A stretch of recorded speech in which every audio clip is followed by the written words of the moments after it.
40 years ago, the reason that the Irish Motor Neuron Disease Association was set up was that there was no provision for people that were diagnosed with MND. What the organisation and what the association's been able to do is make sure that when people get that diagnosis, they've got support from day one, that they've got a specialist nurse that can tell them what it's going to look like and what provisions are available to them, where the supports are, and make sure they get linked into those supports.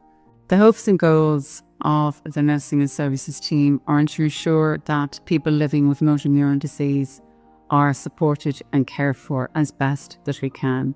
And that is a case of ensuring that the nurses are available to meet the person and the whole family, meeting their needs and having the equipment and support, psychological supports available to them when they need it and as often as they need it. Part of our role as a motor neuron nurse, we're there to make sure that our patients are well linked in with the community, that they're linked in with the multidisciplinary team in the hospital, and that really they're getting the best that's available for them, equipment and services, home care, and we provide and we assist with all that. The IMNDA had been amazing support to me and my family since they got the diagnosis. Initially, Anya, my IMNDA nurse, came to visit me to our house and she listened to all my questions, and I'm sure I bent her ear for 2 or 3 hours, and she was so supportive and helpful to me. They were just so supportive from the first phone call all the way through his journey.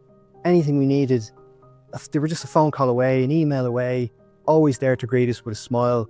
They were just incredible, and we would be so lost without them. I can tell you that for a fact. From everything from, my dad throughout his journey with his illness needed all different types of equipment. For example, specialised bed. There was an exercise bike that he tried to work on for about a year or 2. They were able to assist in getting us that type of equipment.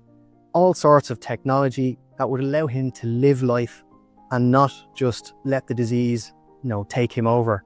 Last year, we worked with over 600 individuals, and that's 600 families, and we see that going up all the time.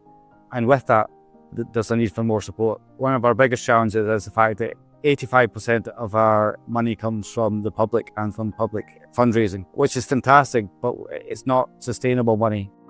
We receive a small amount of funding from the HSE, and without the community support, we would not get delivered the services that we deliver, like the nurses, like the services team, and developing the psychological programs and providing grants that we are very lucky to be able to provide for. They're so underfunded. It's amazing for such a small charity. What they do and the impact they have in the MND community is simply incredible. Every penny that they raise, that we raise and that you give, goes towards so many things. You wouldn't believe how much help they give and how much is needed for families all across Ireland. So thank you for everybody who gives money. It's much appreciated.